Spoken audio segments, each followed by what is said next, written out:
Buonasera e un saluto partigiano a tutte e a tutti. A nome di Capivai do il benvenuto in questo quarto appuntamento con i Martiri della Pace, un ciclo di 10 lezioni di cittadinanza nato da una proposta fatta all'Ampia Sindaco Leccese e promosso appunto dal Comune di Bari, dall'Associazione Nazionale dei Partigiani, e anche uno dei modi che abbiamo scelto per celebrare il 40° anniversario della Resistenza e della liberazione dell'Italia dal fascismo. Per cominciare, come di consueto, il saluto del Comune di Bari. Oggi abbiamo il piacere di avere con noi la vice sindaca Giovanna Iacono.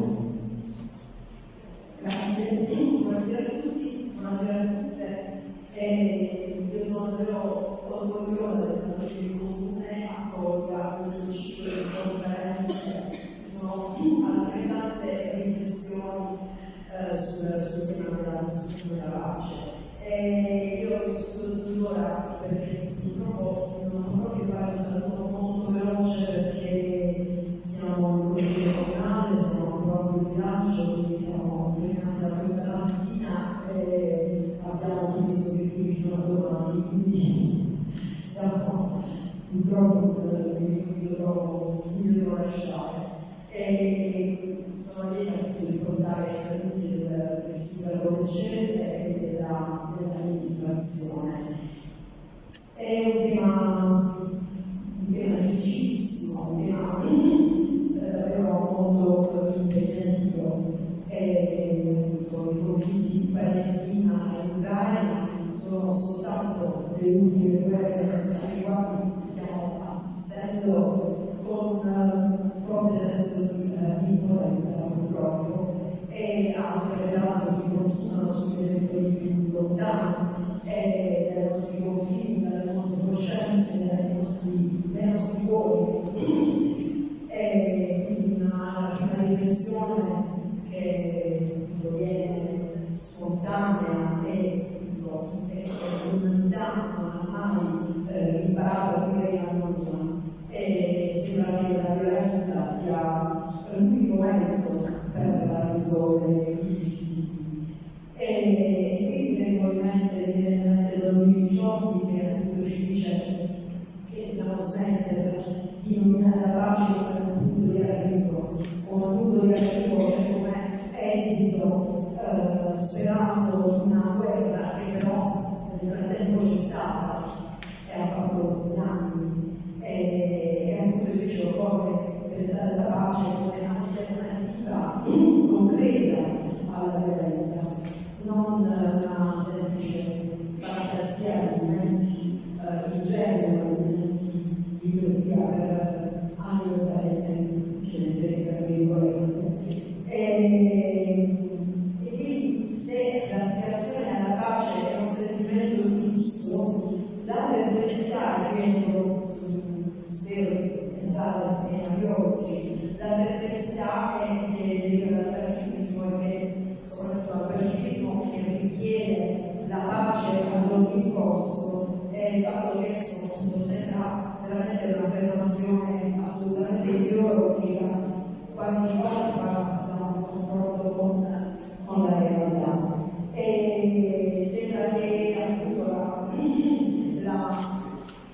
ci sia soltanto questa dicotomia, ci sia soltanto questa schematizzazione, cioè pace contro guerra, anziché appunto inserire la pace in una riflessione più ampia, in una riflessione per appunto sistemica, una riflessione politica, e mi sembra una dialettica più ampia.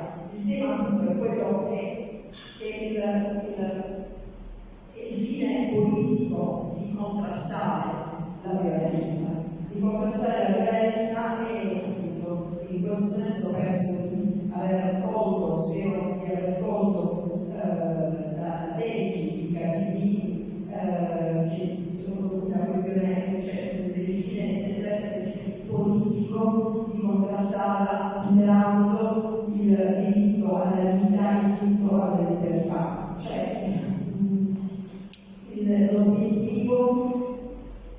debbia essere quello del rispetto, diciamo così, della diritti fondamentali, cioè dobbiamo essere contro la violazione dei diritti fondamentali, perché la pace non è soltanto la mancanza di conflitto, perché la mancanza di conflitto può anche essere, come dire, torpore, e quindi la pace non deve essere appunto soltanto mancanza di conflitto, ma se assistita appunto dal suo, quello che io considero un complemento della pace, cioè la non violenza, e allora diventa un impegno quotidiano, un impegno condiviso a costruire una società più giusta, più equa, più solidale. Diciamo che la distanza, se vogliamo chiamarla così, tra pacifismo e violenza si inserisce appunto in una questione ancora più complessa, cioè conosciamente la differenza tra principi e valori, per i principi si muore, per i valori invece si vive. E quindi diciamo che, riprendendo le cose che dicevo all'inizio,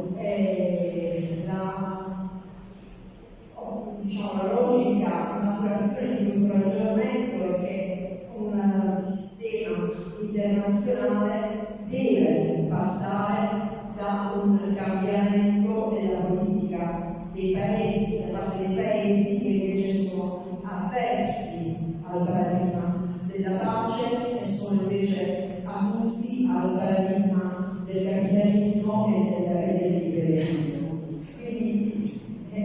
Quindi la domanda, ma il pacifismo è necessariamente sempre non violento? E mi è venuto in mente un libro del 2021, di questo appunto non possiamo dirci non violenti, dialogo internazionale sul tema cruciale del nostro agire pubblico, la volta è cinese. E qui appunto mi è sembrato più che altro fondamentale essenziale il sottotitolo che parla di dialogo e non di dibattito, perché il dibattito ha in sé qualcosa di violento, no? Affermazione delle proprie ragioni ad ogni costo. Invece il dialogo, a mio avviso, è più centrato sulla persona, sulla storia di ciascuno di noi. E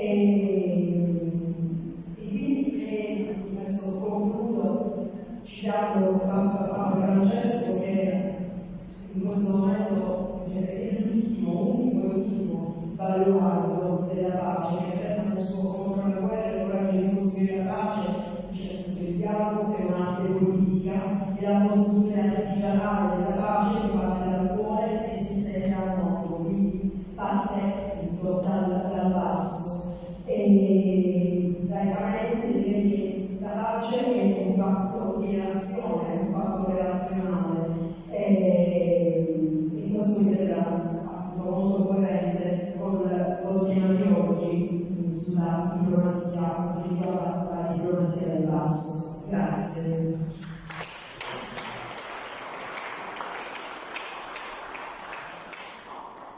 Grazie.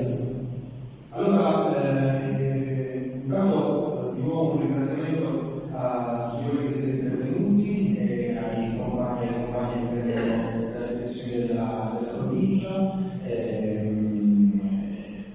Vedo la vicepresidente di Annaletta che mi rammenta con il suo sguardo che è possibile sia adesso che durante tutta la serata fino alla fine rinnovare la tessera all'AMPI, per chi non l'ha già fatto è un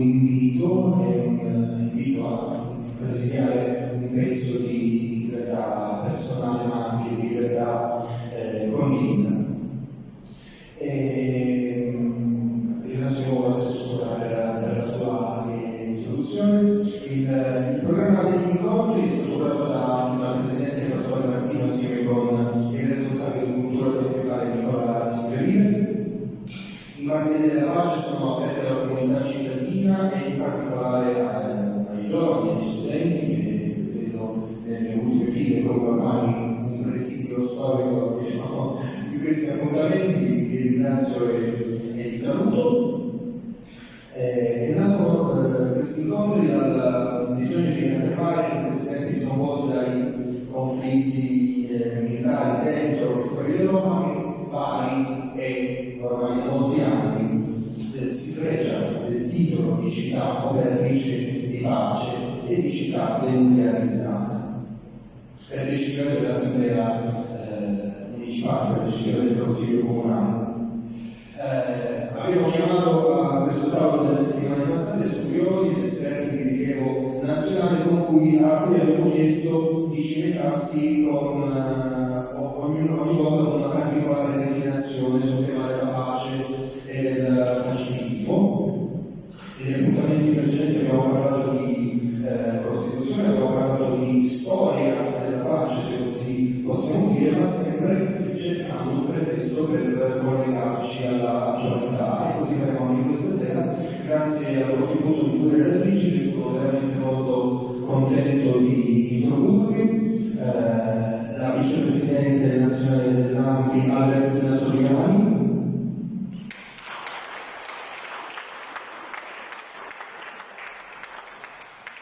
che mi ha concesso di chiamarla semplicemente Albertina, vicepresidente nazionale di ANPI, presidente dell'Istituto Alcide Cervi, già senatrice, cito un pochino del suo curriculum, e presidente, dunque, presidente della ambasciatrice di pace per la Universal Peace Federation e presidente onorario dell'Associazione per l'Amicizia Italia-Birmania. Invece alla mia sinistra la professora Gabriella Farciglio,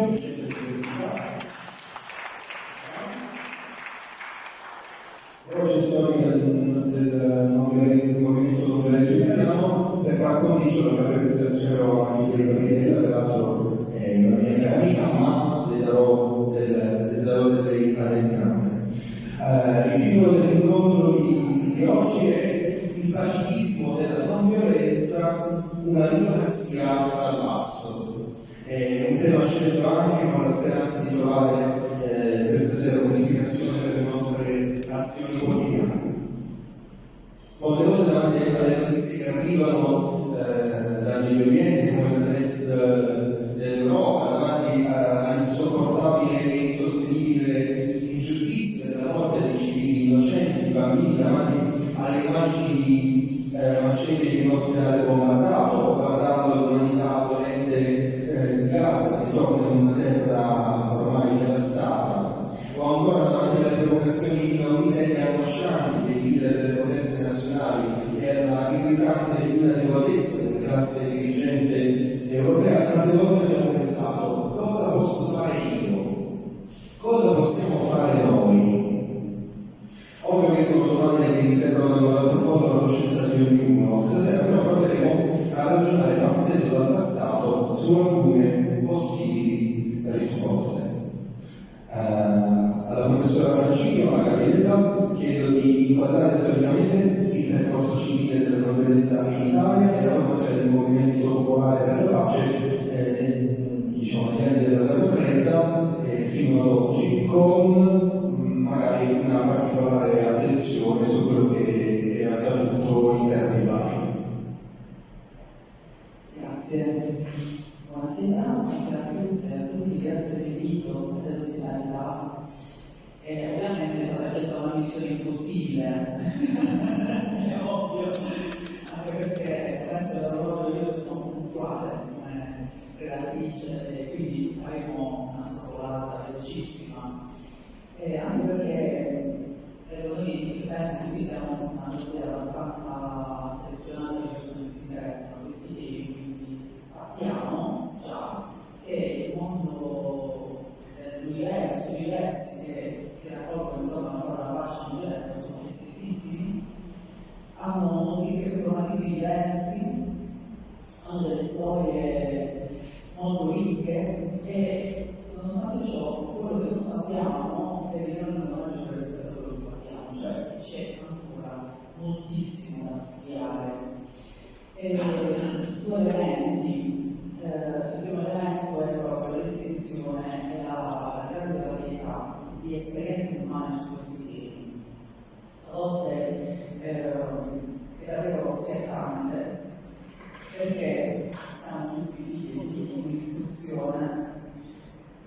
selezionato per noi la storia delle guerre. E uno dei risultati più negativi di questo è chiaro che le parti di guerra non ci lascia, non possiamo eliminare la nostra conoscenza, ma uno dei risultati più nefasti non è soltanto l'ignoranza generalizzata delle esperienze umane, storiche e preistoriche, diciamo che sono già spero, della pace, ma il fatto che noi usciamo dalla maturità con l'idea che non ci siano state esperienze di pace nella storia umana, se non appunto quando è venuto fuori qualche personalità nell'ambito, proprio che ci ha fatto molto di recente, ovvero si struttura, come dire, una forma della mente che non è aperta all'idea che ci possa essere questo universo così vasto. E di questo le storie come Anna Bravo, per esempio, sono state straordinarie per il loro contributo. Quando Anna Bravo scrive La Cotta dei Salvati, storie di sangue risparmiato, introduce una prospettiva storica come è stata una prospettiva storica che ci fa capire come fa parte della storia, e troviamo maiuscolo e minuscolo, perché già insieme questa distinzione offensiva per gli esseri umani, tutti facciamo parte di una storia comune. Pensare che hanno fatto la storia, delle azioni che hanno consentito, per esempio, di sventare lo spargimento di sangue, può essere una sicuramente ancora con fatica per gli storici. E così appunto immaginate tutta quell'azione anonima di soggetti che non entrano nei libri di storia, quelli che non entrano sono la maggior parte, che della quotidianità hanno costruito la pace, ma è difficilissimo studiare proprio perché erano soggetti anonimi, non erano i grandi nomi di quella che viene chiamata la storia dell'essere maiuscola, che non dovrebbe essere considerata tale. Quindi questa grande varietà è appunto l'aggiornamento, immaginarci una storia della pace come qualcosa che non comincia di recente, ma come qualcosa che può appartenere addirittura delle civiltà e delle industrie nel passato. Per esempio, le società matrilineari della primissima età dell'agricoltura. Avete mai sentito parlare? Anche io ne ho sentito parlare fino a quando non ci sono i cavalli, le batterie, non quelle pacifiste, ma quelle di genere, degli studi di genere, e ho scoperto anche lì un universo che sembrerebbe quasi ridicolo far entrare nei libri di storia, perché campeggia i codici assiro-leonesi dove già strade umani, cadaveri, si combinano bene, terribilmente violente, questa è la storia che cominciasse così, per noi c'è una storia precedente. Quindi questo ci fa capire come l'ambito della pace e della non violenza necessiti, questo è l'altro punto fondamentale, necessiti di studio. E quello che diceva Luigi Sidaca è interessante, cioè la pace non può essere solo un afflato dell'anima. Siamo pure sicuri che anche detto che quel campo della pace, se non è pacificazione. Quindi la pace piace a tutti, in teoria, ma non basta questo. C'è bisogno di quello scarto che è quello dell'organizzazione attiva. E quando parliamo di organizzazione parliamo anche di gruppi e della dimensione sociopolitica. Ecco, questa è recente, questa è più recente. Se l'afflato interiore, con il nome non violenza, peraltro, nel sanscrito ahimsa, esiste da molto tempo, da millenni, e esiste nelle religioni, quindi l'aspetto spirituale, quello che voi capite di generare. La persuasione, cioè l'intimo convincimento, il radicamento profondo, che appartiene all'essere umano da moltissimo tempo, è attestato di una parola per noi riconoscibilissima, perché da quella matrice linguistica sono venute fuori le lingue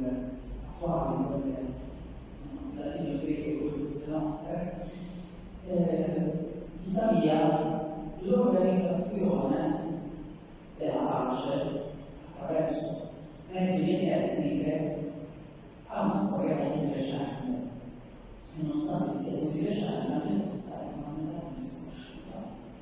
È sconosciuta anche chi si occupa di questi temi. E invece è una storia affascinantissima, nel senso che, ecco, quello che diceva prima il dottor Passo, stiamo parlando di Luca, e cioè che se questa mattina iniziare a essere stampa, questo è molto demoralizzante, no? Soprattutto nell'ultimo periodo, ma nell'ultimo periodo di qualche decennio. Tuttavia studiare invece la storia dell'organizzazione della pace, spesso una storia prodotta all'interno di regimi violentissimi, non che lasciano pensare proprio che potrebbe essere un futuro violento, ma che lo erano già violentissimi, è profondamente incoraggiante. Per questo, soprattutto nelle scuole, con i docenti, le docenti e le classi hanno descritto, omettere queste conoscenze è un peccato mortale della formazione, perché non solo c'è una visione oggettiva di contenuti, ma c'è una visione di speranza, cioè nelle nuove generazioni non si coltiva la speranza che si poggia su un terreno solido, cioè che qualcun altro queste cose le ha già fatte. E l'altra sensazione difficile con cui ti terzi la mattina è non solo che questo posso fare io, ma tutto io devo fare, cioè invece da fare tutto, non c'è da fare tutto, c'è da fare qualcosa, cioè quello che serve a questa epoca.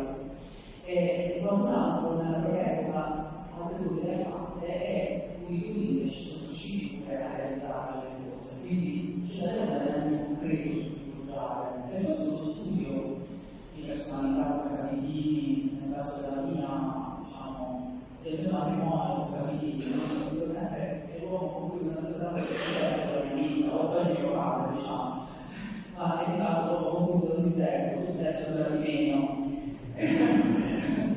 Quindi, allora, la bellissima storia di tutti i movimenti politici americani, per esempio, su un matrimonio straordinario, e c'è anche da dire che rispetto a Gandhi, che insomma sì, è un grande ispiratore, però spiegando diciamo sono stati noi proprio intimi, pesante ragazzo, cioè, a parte che ho tolto libri le fonti, però ecco qui ci sono documenti di movimenti civili per i diritti negli Stati Uniti, entro il Novecento, con i mezzi di comunicazione di massa, quelli moderni, cioè c'è questo uomo bellissimo, diciamo, una figura che sta sempre dietro un microfono, se vuoi vedere Google, no? Lo trovate davanti a lì, è un microfono, quindi capisci che siamo noi, no? Ed è entusiasmante, nonostante si deve studiare nel dettaglio scopri che sono un sacco di persone,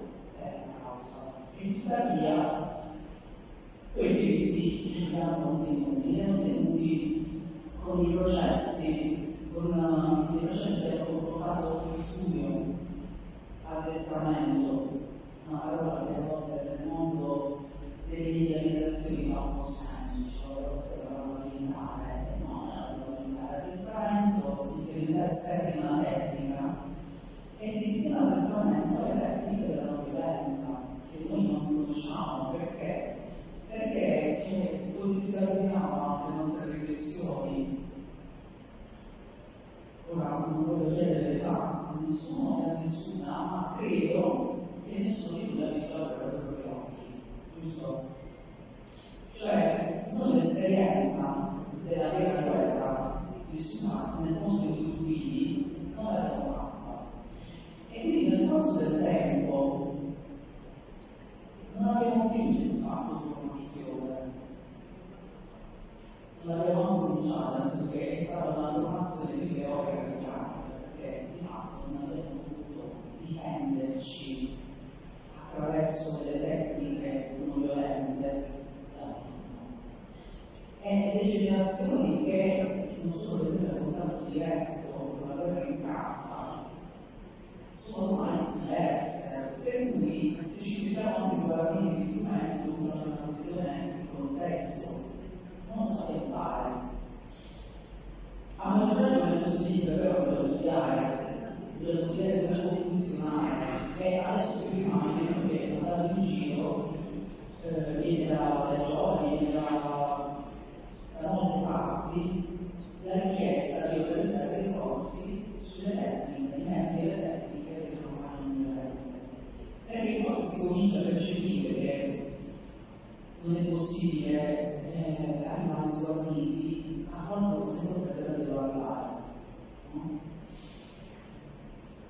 A questo punto c'è da chiederci che facciamo un piccolo capitini, da un lato che è stato affidato a Capitina, a Pietro Pinna per noi Piero, e anche quello che in Puglia è stato il movimento pacifista, è una lunga storia, una lunga e bellissima storia. E come si fa ad imparare i metodi delle tecniche della non violenza? È innanzitutto un'operazione che non è mai sganciabile da una riflessione profonda, interiore. Nel 2008 io mi sono fermato su questa pagina del numero di essere violenta dedicato a Pietro Pinna, il primo obiettore di coscienza in Italia, in nome della non violenza, c'era già anche di obiettori di coscienza in motivi religiosi, lui è obiettore di coscienza per un motivo di adesione alla non violenza, cioè che non voleva uccidere.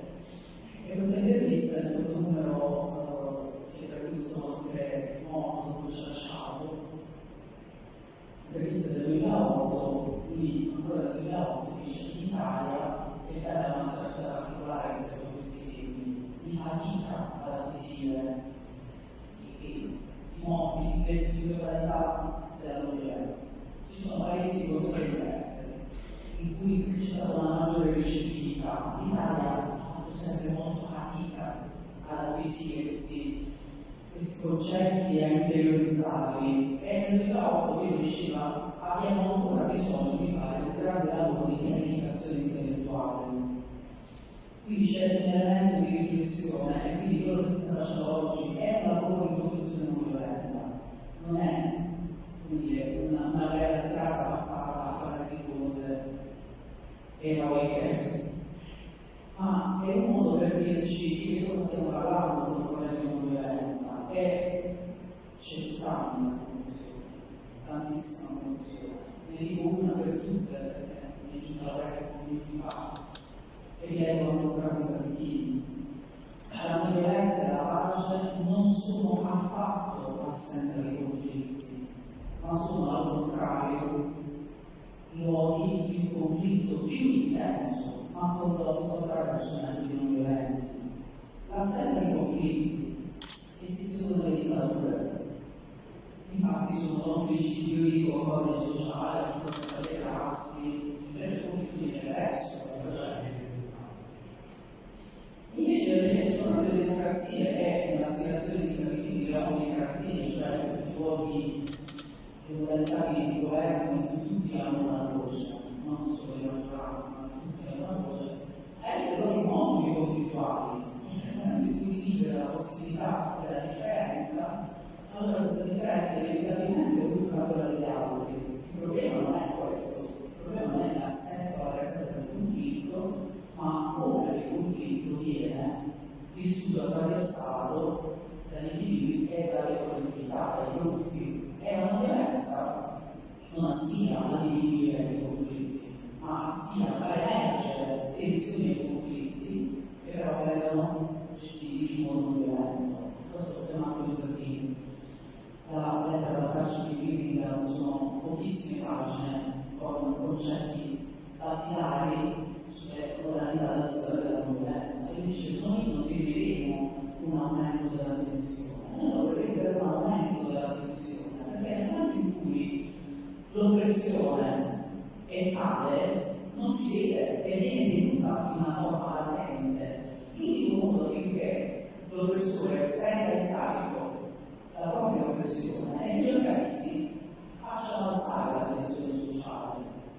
Cioè non andiamo lì tranquilli a dire: beh, che fai? Ci liberi dall'oppressione si creano delle azioni dirette, quindi non discorsi, azioni dirette che facciano salire la tensione sociale, che significa, sempre drammatizzare il conflitto, cioè portare il conflitto sulla scena sociale in una forma drammatizzata, teatralizzata.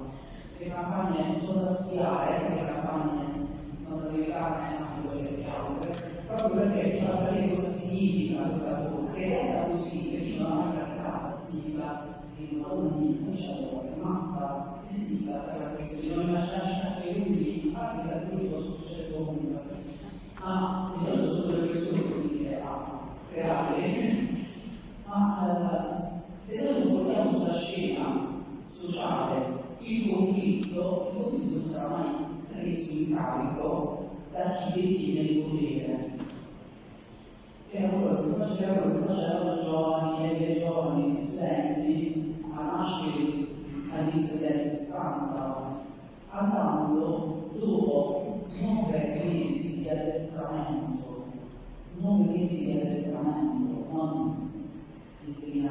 diciamo, ma 9 mesi di addestramento, condivisione di ruolo, organizzazione, rete di comunicazione in un momento in cui per comunicare da una parte all'altra del potere, dovevi mettere il gettone e telefonare, dove ognuno aveva un posto, dove dovevi garantire attraverso simulazioni, estremamente scadevoli, dovevi garantire che nessuno rispondesse alla violenza con la violenza, quindi dovevi prevedere che ci fosse messaggio di violenza, dovevi avere persone che non avrebbero risposto alla violenza neanche con lo sguardo, perché non dovevano provocare, come dire, rimanere per dirla, ma dovevano essere capaci di esserci senza però offrire nessun motivo di un'azione, diciamo, di rappresaglia.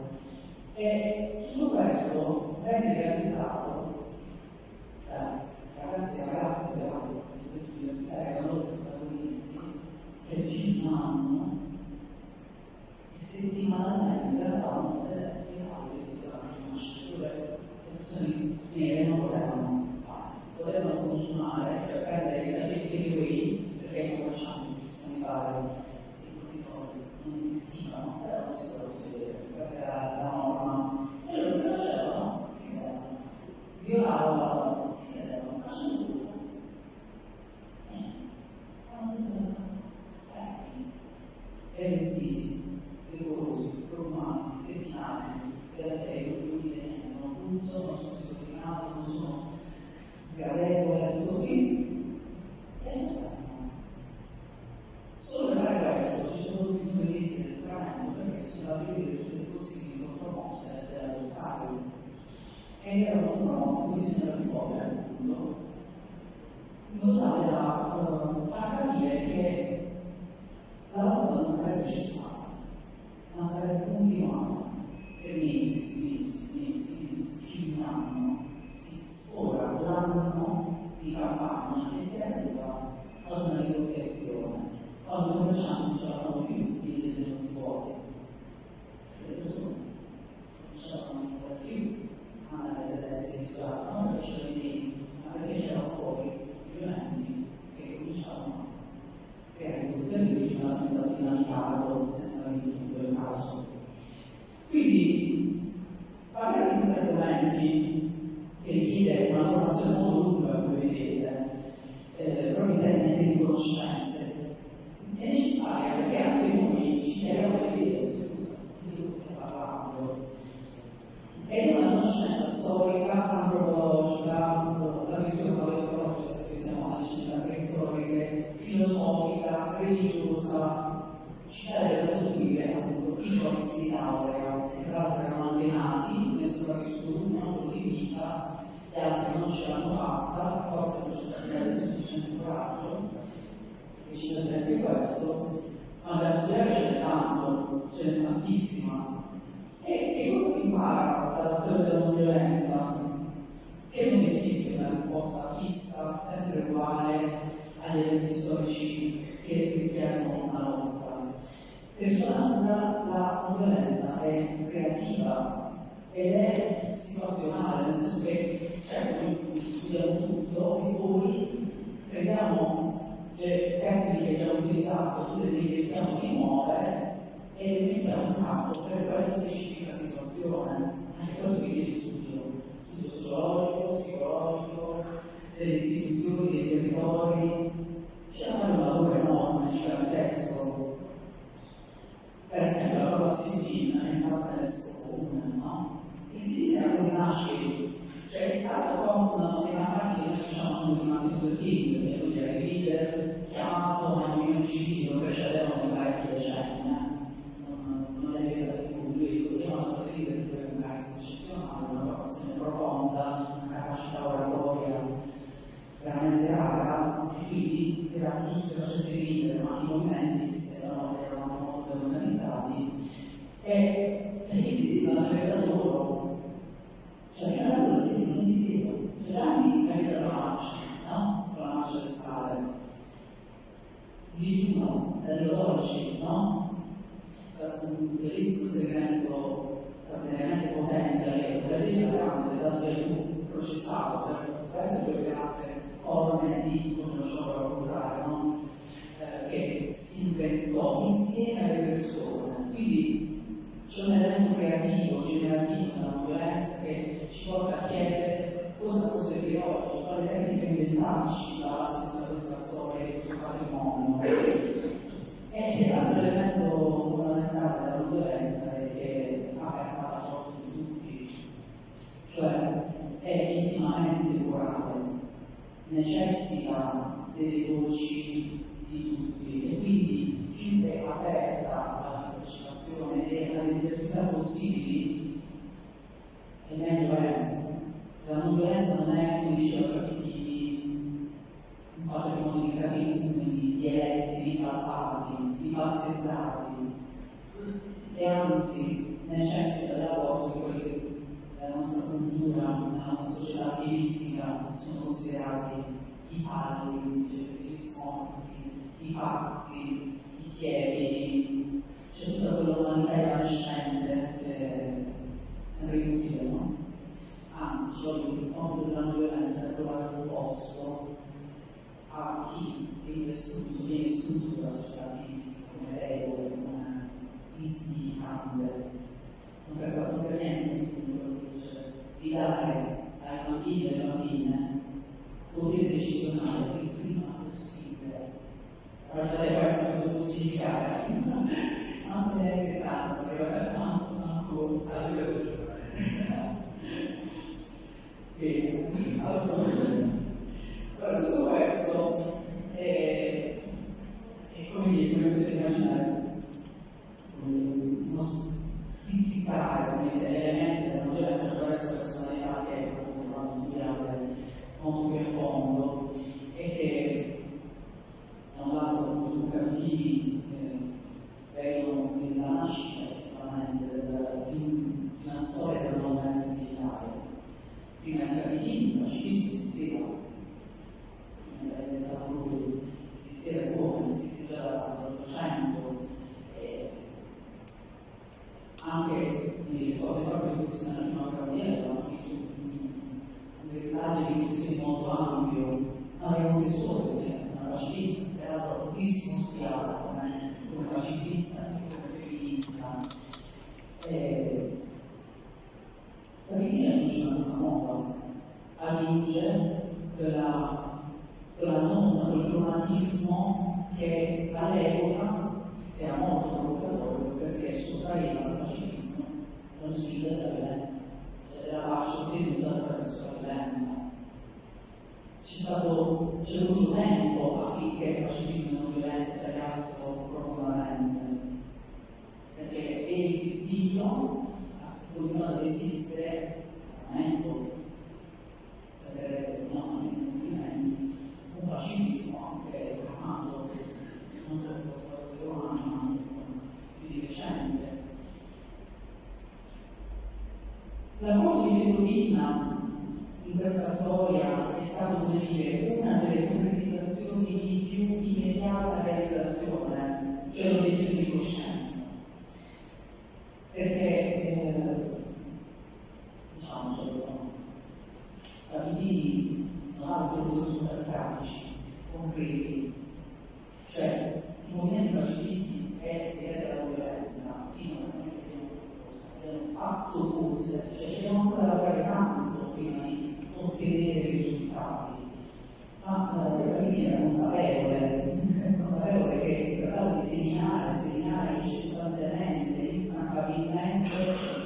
coscienza culturale degli italiani e degli europei affinché poi si giungesse a una diffusione capitale. Le sue realizzazioni come centro di trattamento sociale servivano anche questo, cioè a disseminare in maniera capillare nei piccoli gruppi questi germi di una visione del mondo che andava ristrutturata radicalmente, che va ristrutturata radicalmente. E questo è uno dei motivi per cui io mi occupo di violenza dentro un corso di laurea in scienze dell'educazione. Perché noi dobbiamo lavorare per smontare pezzo verso una civiltà che è interamente costruita sulla violenza. E di questo spesso non ci si accorge. Non ci si accorge neanche quando si lavora alla pace e alla violenza. La nostra civiltà è in una maniera viscerale, è una consapevolezza che ti investe con un urto doloroso, diceva Pittini, ed è vero. La consapevolezza della nostra civiltà è interamente costruita sulla violenza. La violenza non è una parte occasionale che viene fuori in quanto appartenente a individui che commettono omicidi, uccisioni, altre cose, oppure a momenti storici che scoppiano le guerre. No, la violenza è il regolatore delle relazioni sociali della nostra società, è il principio organizzatore. Ora, se non si lavora su questo, cioè sulle fondamenta, il nostro discorso lavorerà, io lavorerà sempre, comunque, ma rimarrà molto in superficie.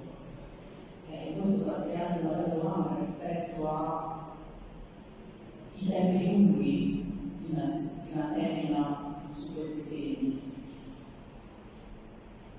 Io una grande speranza, perché appunto andando a studiare le società preistoriche e come è arrivata la violenza in Europa attraverso gli europei, grazie a quale spetticando elogio della civiltà europea viene fatto nei licei classici, mi spiace, ma diciamo, gli europei ci hanno portato cose meravigliose, ma ci hanno portato anche la violenza come regolatore sociale.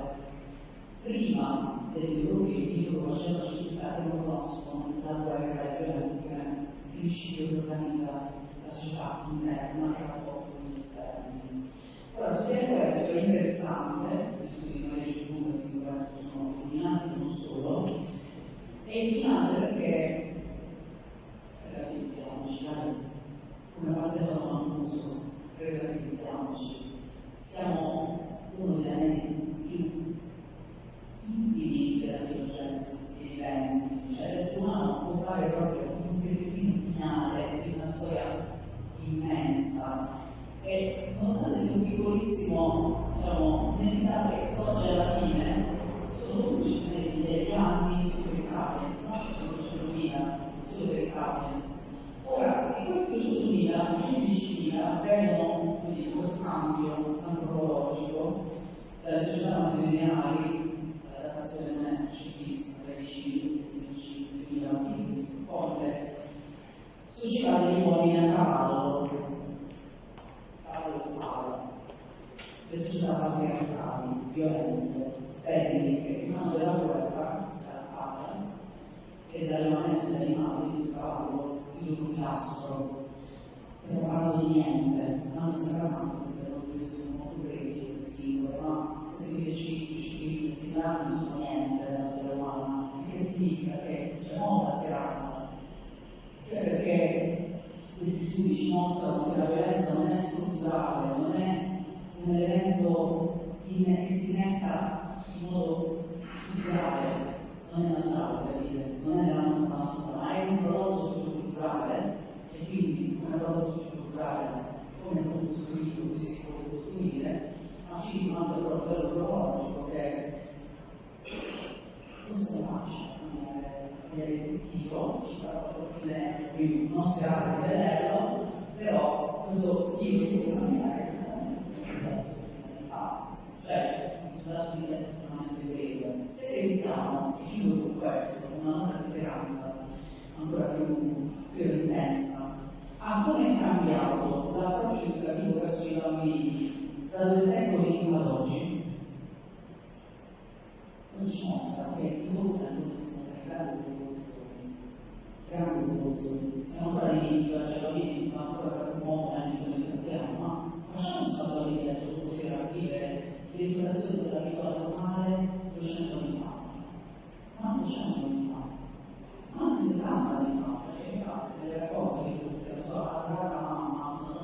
bellissima, una Veneria, mi faceva o delegava a fare il nonno con la ciglia nel mondo. Lui è una bella educato, in maniera molto rapida. Qui sembra facile. Cosa c'è da fare? C'è da fare, l'unico modo per fare le cose è farle. Quindi stiamo facendo.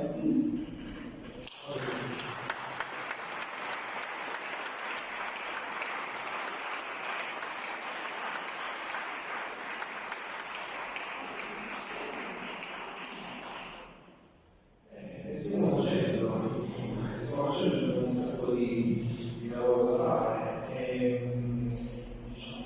tantissimi spunti, è ricchissima la relazione di professore, in realtà tra tutte anche l'idea che probabilmente ci siamo un pochino accomodati la pace che i partigiani dell'esistenza ci hanno consegnato per questo paese, ci hanno un attimo impedito, non ci siamo impegnati abbastanza per difenderla, per promuoverla. E così, o forse non è così, chiedo alla vicepresidente Valentina di stare un po' sulla realtà. Ci siamo sentiti qualche giorno fa per ricordare l'intervento di oggi.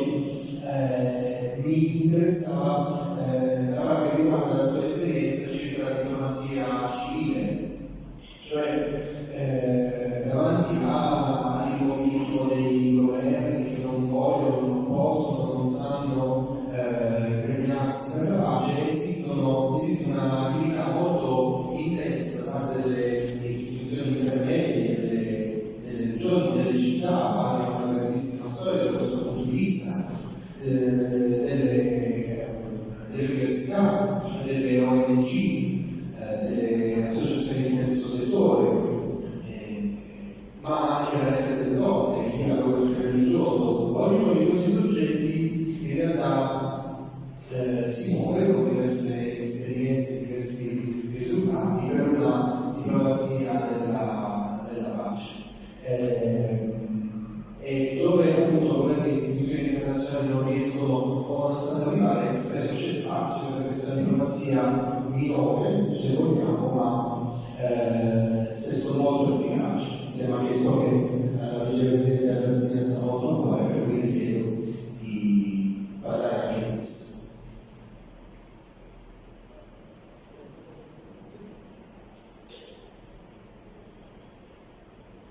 Il 25 aprile di 80 anni fa c'era nel cuore dei partigiani e di tutto il popolo che si sentiva liberato vedere un mondo nuovo, completamente diverso, macerie abbandonate, macerie morali soprattutto, quello in cui avevano creduto persino i popoli, i quali continuano anche a credere a quello che dicono loro i capi di turno. Vediamo adesso. Avevano un sogno straordinario, un cambiamento radicale, un'umanità in pace, un'umanità che hanno scritto dalle Costituzioni. Quell'articolo 11 che dice rimuove la guerra, l'Italia, e poi costruisce, dice nella seconda parte di quell'articolo, le relazioni internazionali per non risolvere la guerra, le controversie, anche per cedere sovranità, cioè c'è l'idea che si sta insieme, si mette d'accordo, si fanno dei passi in avanti insieme. Tutto era scritto, era quel sogno. E oggi, anche in questi 80 anni, la mia sensazione, che stasera vi porto ringraziando infinitamente per questa condivisione unica, vi porto quello che penso, quello che dico, quello che ho capito, quello che sto vivendo ancora. Vi posso dire che la sensazione sensazione davvero è che 80 anni sono niente. Chiaro? Mai pensassimo che nel giro di 3 anni quelli avrebbero dovuto fare tutto di nuovo e con la notte, no? Hanno messo il fondamento delle carte costituzionali, della democrazia, che tutto sommato ancora il meglio può funzionare per tenere insieme tutti quanti, molto differenti dal famoso gestione dei conflitti, nella democrazia, se possibile. Oggi siamo dentro una vicenda che simile alla morte, che era prima di quella dell'istituzione e ci stimola fortemente, le cose che stiamo parlando questa sera sono terribilmente serie, ci riguardano e riguardano le generazioni umane, i prossimi anni, i prossimi decenni. Voi vorrei sia detto tra le molte cose interessanti, sia detto sull'umano che la narrazione della pace storica è ancora assai fragile, perché è molto più alta della guerra. Quindi, che cosa faremo mai in questo XXI secolo, dopo secoli che ci hanno spiegato tutto? E quindi non solo più, è adesso che dobbiamo capire come essersi, come starsi, le nostre vite vanno in quel campo, più o meno lunghe, ma sono fondamentalissime. Le vite delle coscienze hanno a che fare con la scelta della violenza e il pacifismo come espressione non solo di un sentimento, ma di una volontà politica, di una capacità di non volersi essere, diciamo con una parola appunto molto relativa, insomma, una responsabilità. Questo significa che la tua vita, il singolo, sei un ragazzo, come adesso e domani sei un anziano, che cosa hai ricevuto, che cosa stai restituendo, ma siamo ciascuno ormai dentro, sono decenni che siamo andati avanti così, un approccio di tutti gli individualisti e egoisti. Nella Costituzione c'è il noi, e devo dire che dei modi sono ormai la necessità, parla.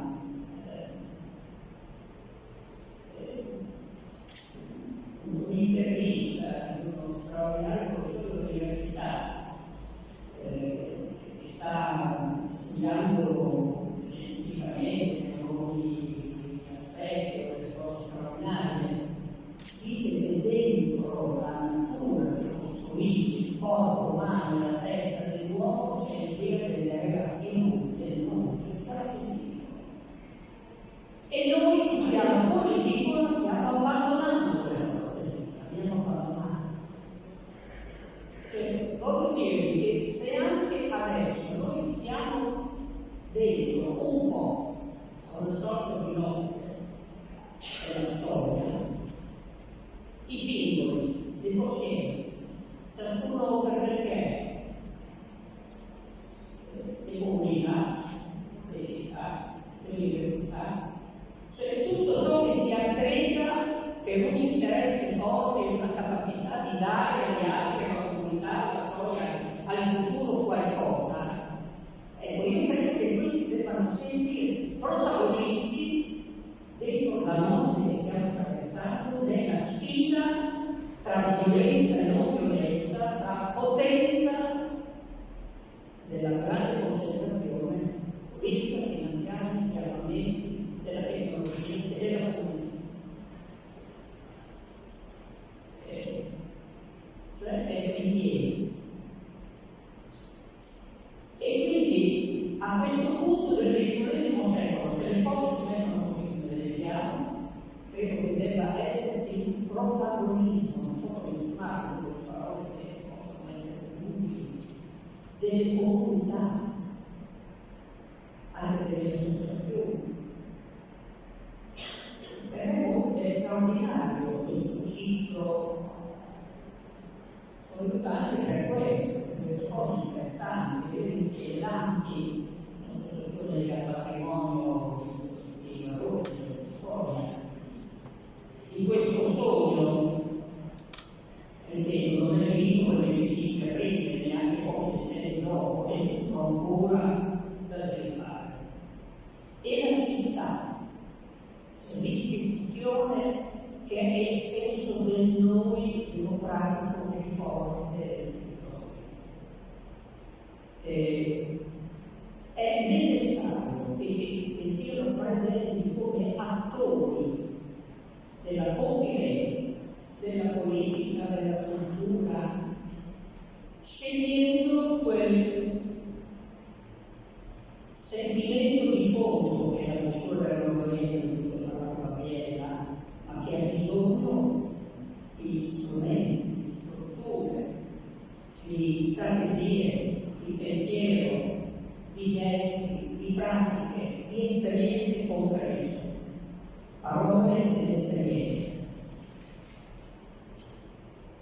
Mi sembrerebbe di dire la non violenza che nella serie che stiamo condividendo come un'opzione di fondo, sentimentale, morale, razionale, dopo secoli di storia che cosa abbiamo imparato di tornare ancora a carina da bene. Non vediamo la rozzezza delle scelte, dei comportamenti, delle parole di questo momento storico. Avendo tra le mani degli strumenti potentissimi e formidabili da usare, il terreno, il consenso, tutto quello che è, questi qui che stanno guidando gli stati si comportano con la stupidità, con l'ignoranza. C'è dentro questa nostra opzione di fondo di una pace, di una non violenza come la cosa fondamentale che abbiamo capito, che vogliamo.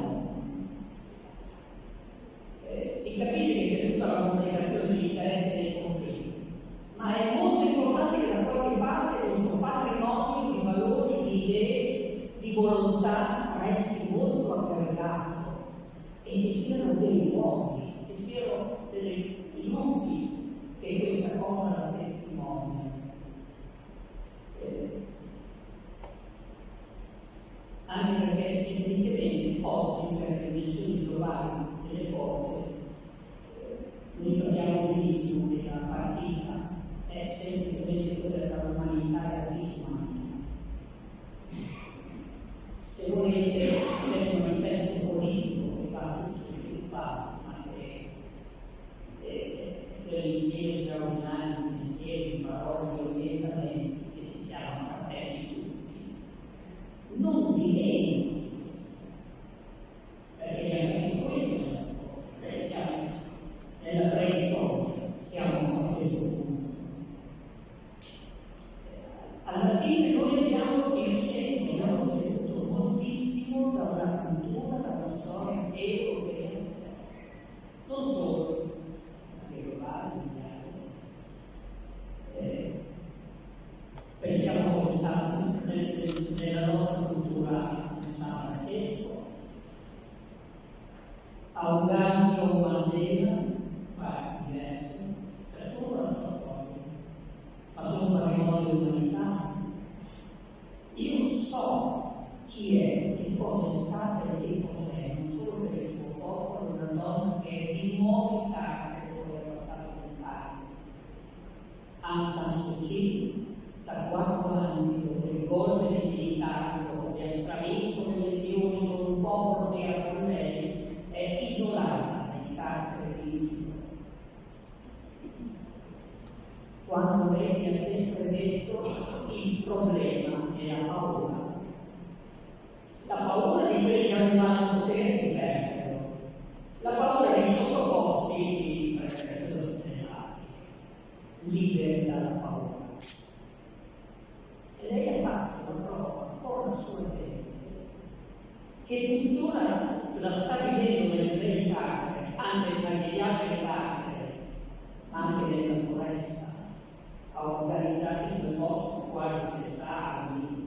stanno dicendo la rivoluzione di oggi, stanno facendo la rivoluzione di primavera e stanno prendendo i territori, non hanno ancora vinto, sono bombardati, sono arrestati, ma stanno vincendo con l'approccio non violento. Vorrei raccontarvi anche questo, non ve lo racconto, ma voglio dire che nella narrazione nuova ci sono le rivoluzioni che si fanno col telefonino. Oddio, devo dire che in Myanmar c'è Starlink, quindi poveri loro se gli tolgono Starlink.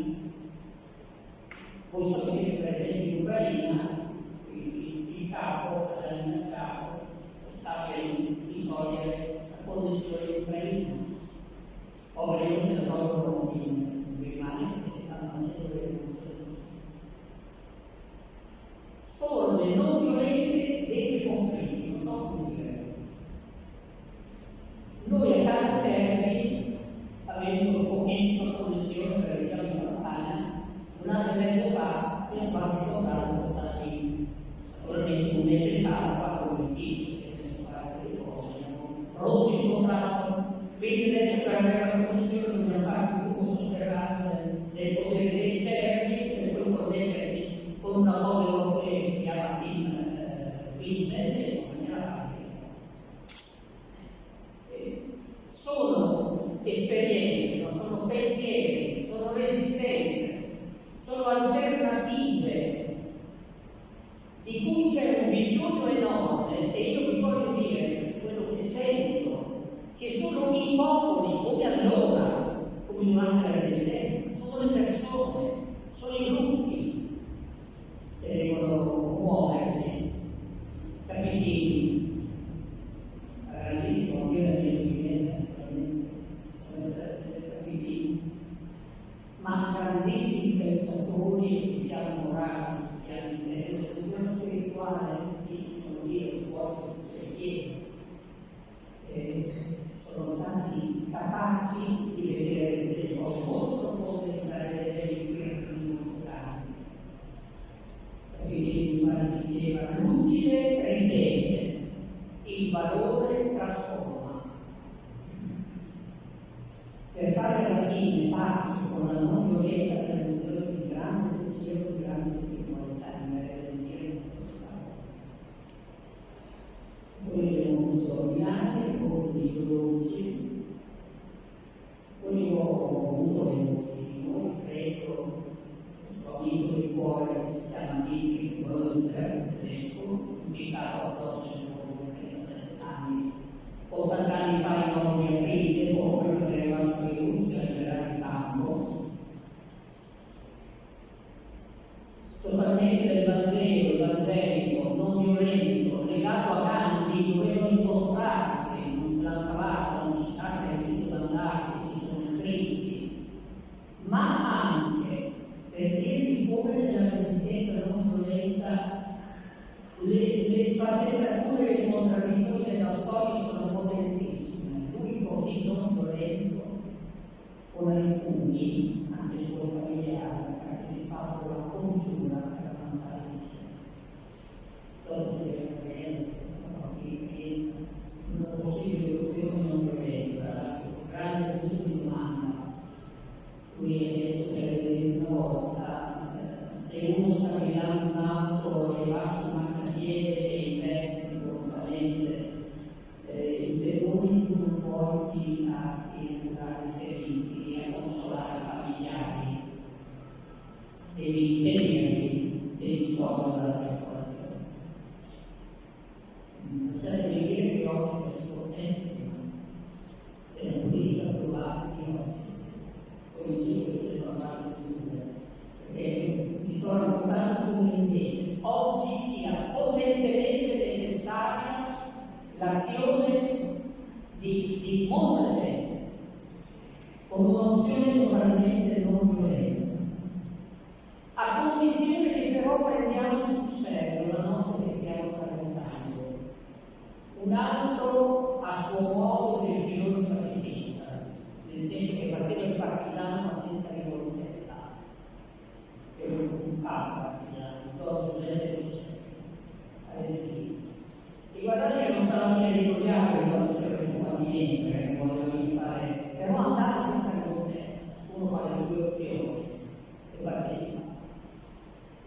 quando ritornò a parlare, dopo che sullo silenzio del monachesimo, nel 1994, data emblematica per una svolta politica del nostro paese, parlò della Costituzione, alla commemorazione di Don Giuseppe Cazzati a Milano disse, riprese per il versetto di Isaia, sentirei quanto resta della notte.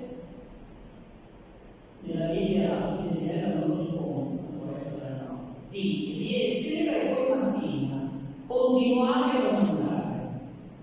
E poi Giuseppe aggiunge, bisogna riconoscere la notte per notte. Nessuno può fare una scelta consapevole, pacifista e non violenta, con la forza di cambiare la storia, non di consolarsi, tanto per essere. Se non vede la notte e poi il sole. E questo a cui noi siamo chiamati oggi. Sapendo che noi possiamo fare delle cose, nel momento in cui sono in discussione cose strutturali che probabilmente ancora non sono nelle nostre mani, cioè i pochi si alleeranno per comandare bene a Gloria, ci sarà un po' di multilateralismo e ci saranno un po' di parlamenti che diranno delle cose, insomma siamo alla ricerca di nuovi equilibri, ma c'è un dato che io vorrei dovrebbe essere molto considerato e discusso anche dal movimento pacifista, ma da quando in qua le guerre colpiscono le popolazioni civili, eravamo abituati a vedere gli eserciti. Esatto, è una roba che non funziona. Ma cosa sta succedendo? Non solo comunque, è così. In Myanmar il potere dei militari, soprattutto la Russia, eccetera, eccetera, sta bombardando i villaggi, gli ospedali, le scuole, le chiese, il proprio popolo. Allora, è fondamentale l'azione non violenta e pacifista, ma di molta gente, non di gruppi di dire, e neppure di sola manifestazione che dice vogliamo la verità. Si vuole dell'altro, io penso che noi siamo pronti per farlo. La mia esperienza è proprio questa. Da alcuni anni, e in questo momento stiamo lavorando con la rivoluzione del Myanmar, abbiamo un rapporto di amicizia, di associazione, di scambio, di collaborazione che coinvolge le città, le università, la regione emilia-romagna. È molto importante perché perfino le attività delle ONG e delle associazioni oggi sono minacciate dalla morte. In questi giorni Don Matteo Ferrari, prete di Modena e della Mediterranea, anche lui spiato per fare, ha detto la solidarietà sta diventando criminalità. Cioè c'è un problema non solo di educazione, di cultura, di senso. Allora bisogna che noi prendiamo in mano quello che sui territori, non sto parlando del livello di governo, sto parlando a cominciare dalle regioni, dalle città, le università, possono fare rete e ciascuna può dare il suo contributo per aiutare popolazioni, aree, territori. Significa qualcosa per i nostri comuni, i nostri percorsi di essere in un mondo globale? Oppure bisogna per forza, sono solo studi, occuparsi della tantissimo, non c'è duro, proprio territorio, proprio terra, ma posso vuol dire che la politica estera non la realizziamo con i caricamenti, il Parlamento vorrei che non fanno neanche più loro, politica estera. No,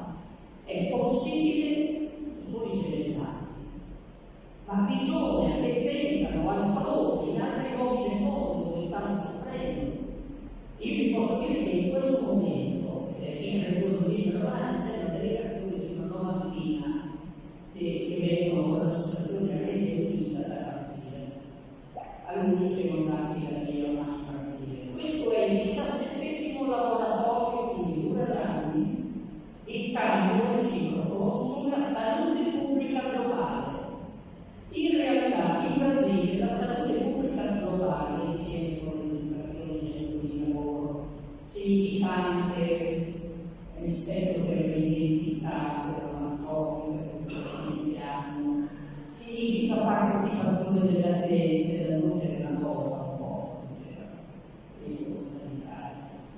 Cioè c'è un fortissimo senso di democrazia dentro queste cose, inserito nella guida del loro presidente Lula del Brasile, municipiato dalla destra, vicino là, che è a capo dei G20 a cui ha proposto la lotta alla povertà di un mondo e alla fame. Quindi tutto si tiene, e questi che sono direttori di ospedale, infermieri, che sono responsabili del sistema sanitario, delle città, dei sindaci, delle municipalità, sono qui in Italia a scambiare, fanno vedere le nostre realtà, l'Emilia Romagna, si lavora insieme, e questo per avere non solo diventato, ma sicuramente un'azione strategica, non violenta, che viene dalla democrazia come forza fondamentale. Ci vuole tutto insieme. Io credo in questo sia fondamentale. Parli nel mondo globale, non so come dire. Dentro questo mondo globale ci sono dentro movimenti non violenti, molte differenze differenti, ma è la sua bellezza. Io intravedo il futuro dei prossimi anni con una solidissima base dei valori costitutivi della nostra convivenza, come qualcosa che ha a che fare con un bisogno globale umano. L'anno scorso sono stata, non potendo tornare in Myanmar, che non l'hanno visto e visitare ovviamente, sono stata come rappresentante anche dell'Università di Bari sul confine per 3 anni. Sul confine abbiamo incontrato un gruppo di studenti birmani fuoriusciti che hanno messo in piedi, loro che appena cessato il golpe, studenti, medici, infermieri, insegnanti e di scuola, per un mese hanno fatto un movimento non violento, il famoso Civil Defense Movement. Semplicemente andando per strada, poi i parenti cominciano a sparare a una ragazza che hanno continuato. Questi ragazzi fuoriusciti hanno organizzato 18 corsi universitari online, perché ho detto per gli studenti che sono nella foresta e sono qui dall'università dell'Interesse. A noi hanno chiesto, dateci una mano a fare corsi di pensiero critico. Capite? Tutte le nostre università si un po'. Benissimo che c'è la persona che una sera ho incontrato 2 giovani donne che si sono presentate un psicologo, in realtà con un percorso più sociologico. Siamo raccontato un grandissimo problema della salute mentale degli anni studenti, bambini, ragazzi, sconosciuti. E ogni due potete fare quello che possono, quando si può fare. Riescono a passare il confine, perché io sono sui chatto della foresta, vanno a fare un po' di aiuto psicologico ai ragazzi che sono organizzati dentro la foresta. Hanno un criterio in testa. Io sono rimasto senza parola. Dice noi parliamo con loro, ma gli vogliamo dire rimanete umani. La resistenza sì, ma senza perdere un giorno di dire. Io vi sto parlando di realtà nelle quali hanno provato tutta la non violenza, poi sono sul confine del dover resistere assolutamente, ma lo fanno con un approccio che io trovo che siamo in un momento del mondo dove questa narrazione positiva bisogna fuori assolutamente. Quindi i conflitti conflitti, le guerre, le privazioni, il collasso degli stati e delle economie, le violenze, l'assenza di diritto, la fragilità delle democrazie non fanno venire meno le energie per un mondo diverso. Tutto è instabile, ragazzi, per mettere in piedi una nuova stabilità, complicatissimo, ma l'opzione è scelta fatta. Poi se viene i momenti in cui, come ieri l'altro colleghi di Germania hanno dato un voto, ti attrezzi e vai a fare il voto, per decidere su quello. Ma c'è molto che si può fare.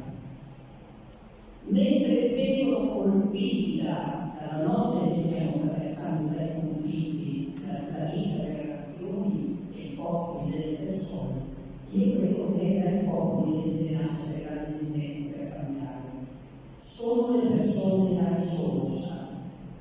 Non si possono perdere le generazioni, bisogna dare loro il gusto del protagonismo civile e democratico nel tempo in cui sei. A proposito di quello che vi ricordo anche questa, era là nel carcere e scrisse: non vorrei vivere in nessun altro tempo che il nostro.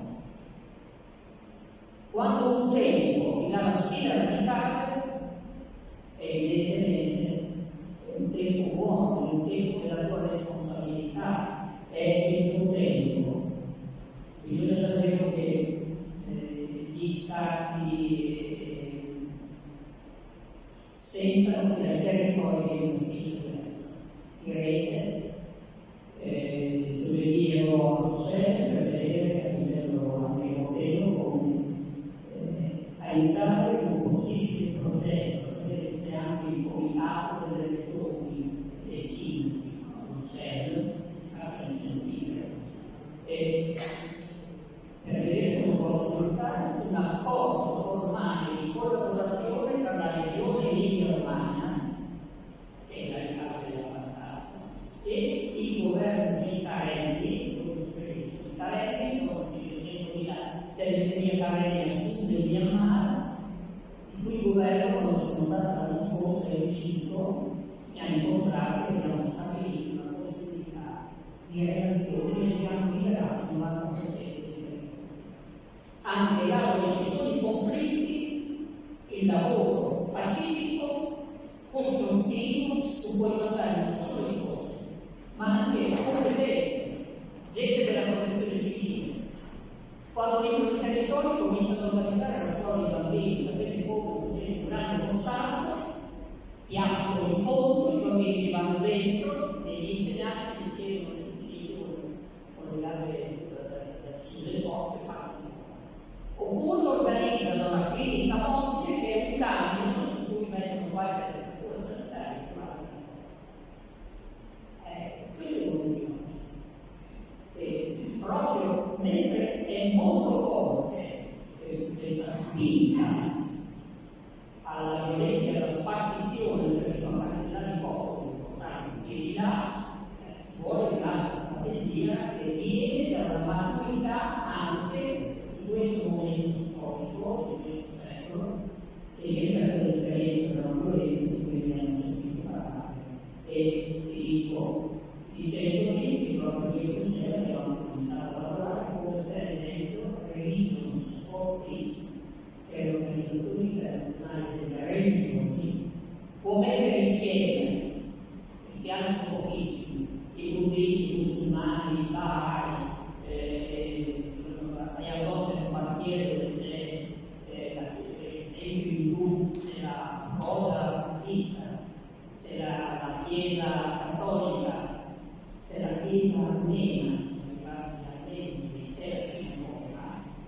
Quindi la gente vive in queste dimensioni. Tu devi fare pesare sul piano politico e delle decisioni la forza di queste cose, la vita delle comunità.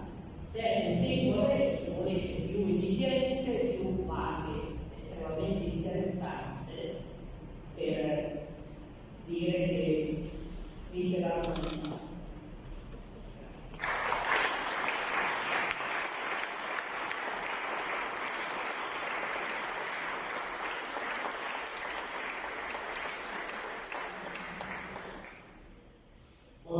grazie, molte grazie ad entrambe. E c'è tempo per qualche intervento, se ci sono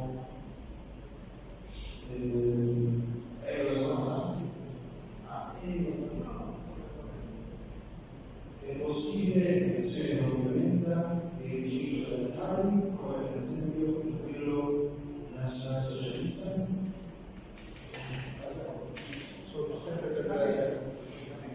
Anche la quale efficacia della lotta non violenta della gente nazista.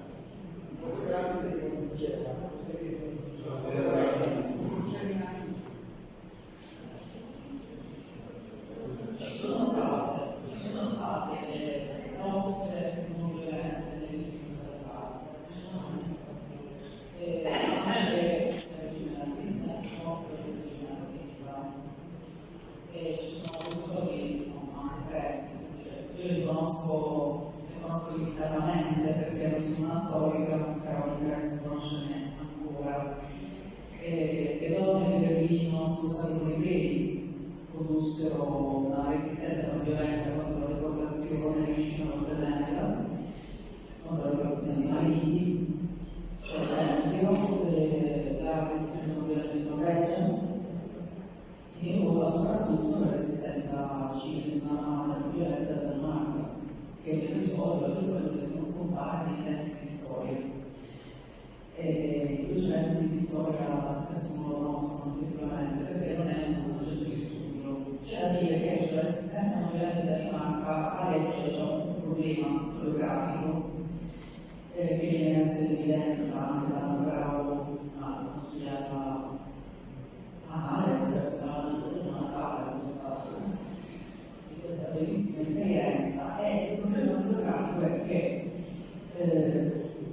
questo che non è un episodio, ma è la storia che va dal 40 al 45 della Danimarca, quindi tutta l'occupazione tedesca della Danimarca viene collocata all'interno della storiografia nella narrazione del salvataggio degli ebrei. E quindi, venendo messa in questo cassetto, di fatto non è stata studiata molto e c'è una difficoltà a studiarla come forma di resistenza non armata al nazismo. Anche il fatto sulle soluzioni della Nazia fu bloccato a 40 anni la serie ha deciso di sopprimere tutti gli diversi teatri le donne tedesche nel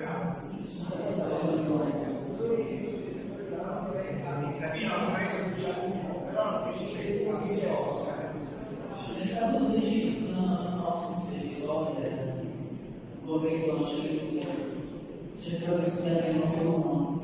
Quello della Danimarca è interessante quello che diceva Bertini, cioè la resistenza dei danesi che ha avuto anche la resistenza armata, la resistenza armata non armata, ma la resistenza armata è stata molto piccola proprio perché era molto efficace quello non armato, quindi non c'era questo bisogno di industriali ed è stata una resistenza da basso, molto creativa, molto fantasiosa, molto organizzata. Quando si è studiato questo episodio ci si è chiesto come mai ha funzionato in Danimarca e non per esempio in Italia.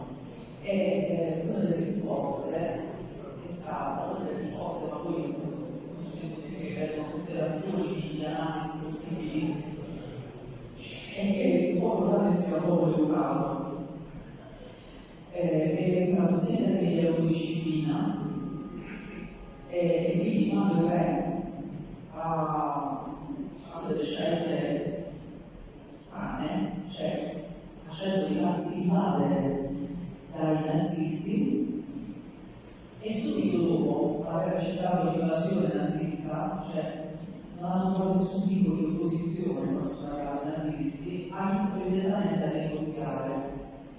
Cioè le leggi nazisti, voi entrate, cosa volete? Le fabbriche, vorremmo le acciaierie, vorremmo fare armi, ma le altre rigore erano queste nostre. Quindi non c'è immediatamente a negoziare e quando il re ha coordinato, soprattutto all'inizio, anche simbolicamente, questa resistenza nascente, quindi che è venuta da costruire, il popolo danese è stato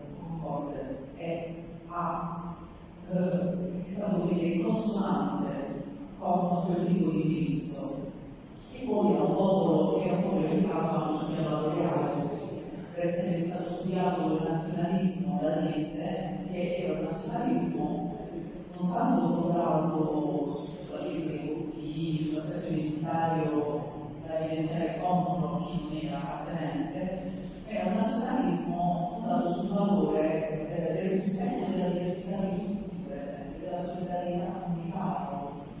Per cui quando c'è stata la relazione nazista, l'idea che i nazisti avevano dei doveri era quella di non poterli assolutamente sacrificare, perché gli iraniani erano fratelli danesi, prima di tutto. È stato l'unico caso effettivamente della storia europea che ha visto effettivamente il simbolo del titolo di giusto tra le nazioni, cioè non ci sono altri casi, adesso i diritti della Danimarca come popolo, perché l'organizzazione di questi 5 anni, quindi un'organizzazione molto efficace, molto tosta, è stata un'organizzazione incredibilmente ricca, cioè quando i nazisti sono entrati in governo hanno trovato la volta, perché nel frattempo i delegati erano stati di fatto portati via e iniziati in un'operazione che durata per settimane, imbarcati verso la Svezia, perché nel frattempo erano stati fatti accordi con la Svezia e l'accoglienza, c'era la radio che Palestina naturalmente che dava informazioni e alla fine i nazisti sono portati via proprio sono 500 persone che erano, non c'era WhatsApp, né gruppi Telegram, né le mail, erano quelli che erano stati raggiunti dalle comunicazioni, spesso anziani, malati, persone che disabili, non contenti, i nazisti con la fine della guerra si sono andati a prendere. Quindi quelli che sono effettivamente morti sono quelli che sono morti durante i trasporti e di fame, condizioni dei campi, sì, ma le altre sono tornati a casa. La bellezza di questi episodi è che, soprattutto quando devo studiare, si scoprono cose pazzesche, a mare ne parlo, quindi non è, siamo noi diciamo pensati, è che la telefonata per far sapere a Copenaghen 2 giorni dopo sarebbe stata regalata un ufficiale tedesco.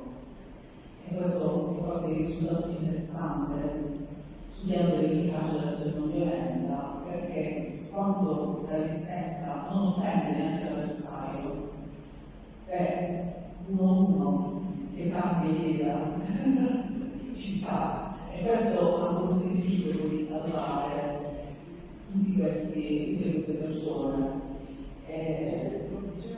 No, io non sono preparata purtroppo. La vicenda giudiziaria di questo ufficiale tedesco è molto interessante perché lui è stato incriminato, sempre un ufficiale tedesco, ma durante il processo di Nuremberg, soggetto di parte con le testimonianze, è stato tolto al processo di Nuremberg e consegnato alla Danimarca, e la Danimarca di fatto gli ha combinato un anno di 5 anni di pace, quindi non è finito. Ucciso per la enorme vendetta che è stato il processo di Nuremberg, non si parla anche di termini, ed è stato incriminato per altre cose, insomma, alla fine la Danimarca ha riconosciuto il ruolo assolutamente utile e valido di questa persona. Quindi non è affatto impossibile, è difficile, ma non è impossibile. E la difficoltà è dovuta anche alla massa critica, cioè proprio l'aspetto numerico, non solo l'organizzazione di un po' cioè quanti siamo? Siamo guardati, se siamo guardati è normale che i risultati siano proporzionati e quello che si riesce a vedere si riesce a ottenere. La Danimarca ha mostrato come un'educazione impostata per un corto tempo che si carica dentro una coscienza civile può portare addirittura alla liberazione di questo popolo.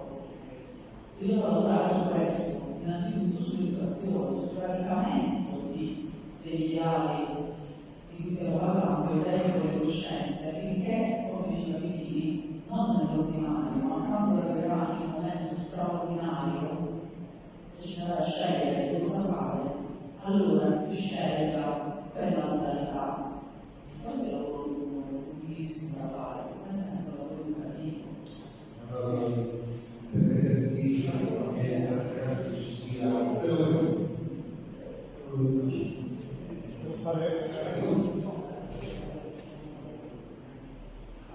Sì, che sono volevo fare innanzitutto suggerire che c'è delle specialità intermane, perché io ho voluto la rosa bianca,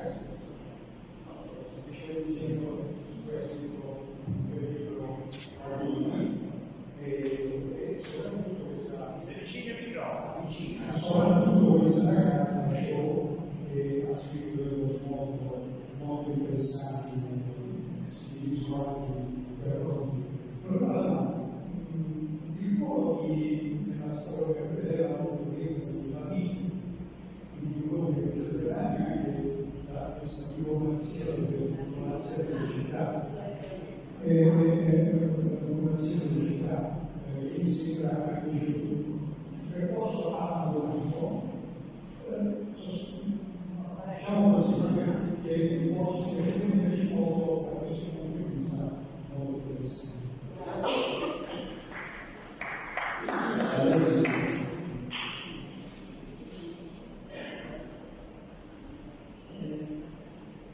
Vorrei ricordare il movimento degli studenti della Rosa Bianca che si mossero molto con dei volantini contro il regime, cercando di persuadere i cittadini a svegliarsi, quindi li mettevano sui treni, dentro le cassette postali, poi li buttavano all'università, non furono presi e decapitati.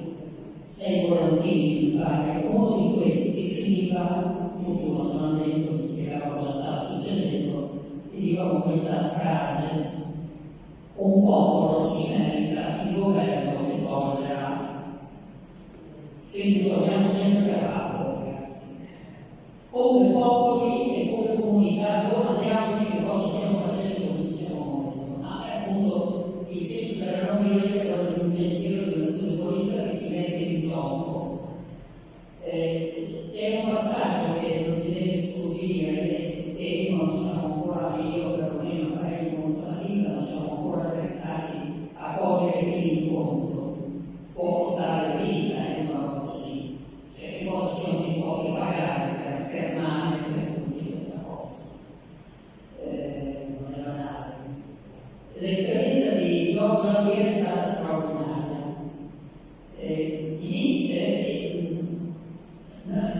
Bisogna capire quanto la città ha risposto, come ha risposto, essendo stata chiamata ad una vocazione universale nella sua cultura, nella sua storia, una città che necessariamente, essendo una città di arte, di cultura, di bellezza, non poteva ricevere la pace.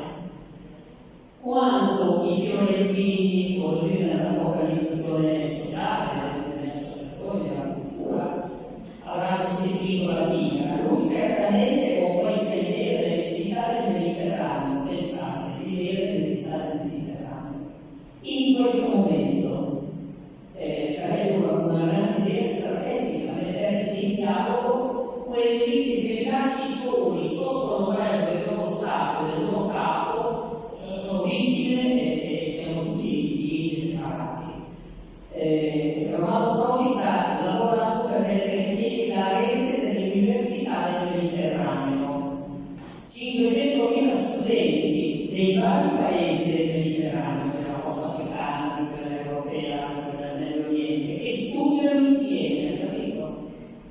E questo, io mi domando, negli ultimi decenni, quanto volontariato intelligente di medici degli ospedali sono dati negli altri paesi del mondo, danno una mano sul piano umanitario, come non trasformarli in forza politica? Dove devo chiedere? Ma li puoi valorizzare? Le città devono, cioè io mi immagino una politica oggi che è ricca di queste cose che non le disperde e che da loro la forza, quindi bisogna. Il messaggio di Lampieri negli anni 50 e 60 è stato formidabile. Lo ha messo nelle condizioni, per esempio, di andare da solo, andavo con Felice, con qualcuno che era vicino, ma di andare in Vietnam, di andare in giro dove c'erano i conflitti, a riuscire a far parlare quelli che non sapevano parlare. Questa è cultura politica, questa è cultura sociale, questo è un pezzo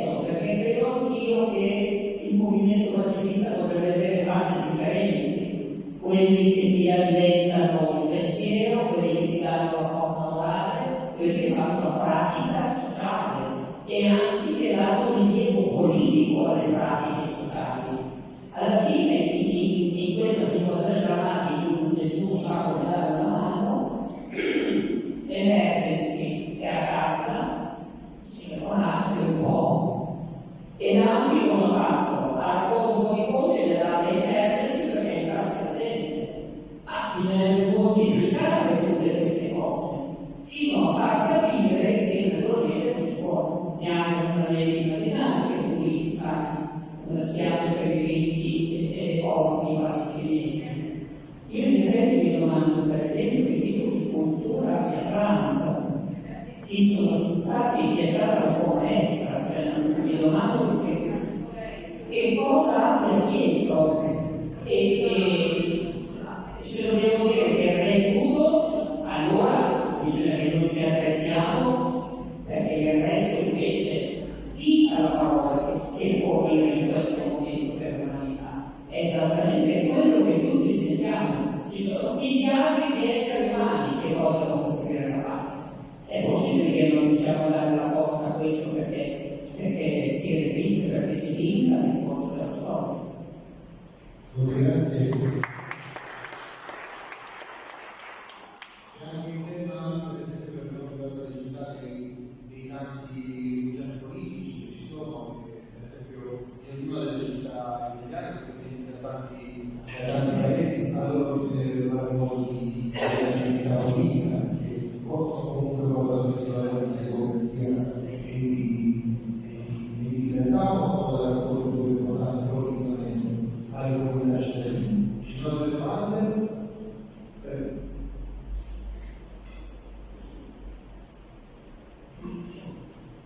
Stai caricando. Grazie.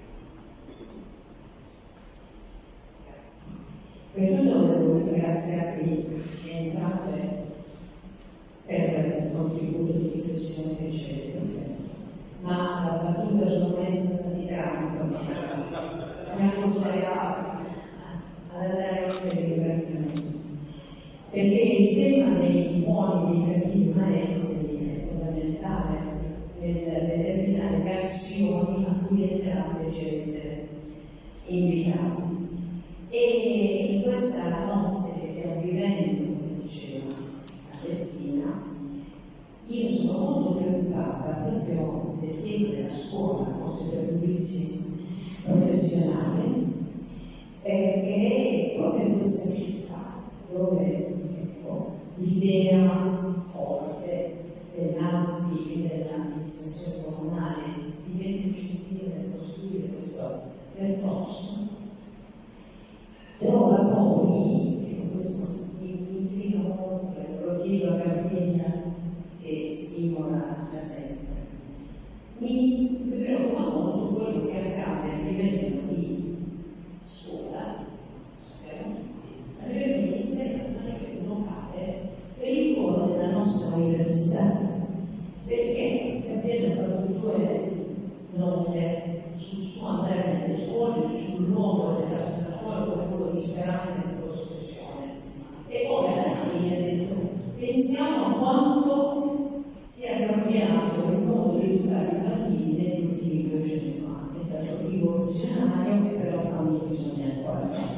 E chiudo chiedendovi aiuto per capire quali azioni possiamo mettere in campo rispetto alla notte in cui nella scuola, nella nostra università, personalità di cui non avremmo pensato questo, salgono sul carro attuale e parlano di coercizione in gara con chi ha parlato di umiliazione.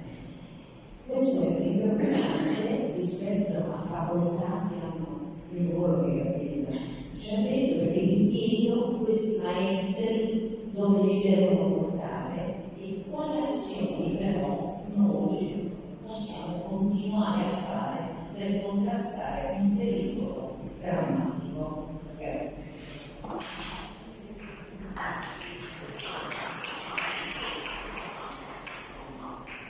Cosa mi si dica che da un po' non lanciano, perché questo sarà molto lungo. Però parliamo di queste pratiche, così evitiamo anche qui di perderci. Allora, avevo un capo di pedofina che in aula nel 2008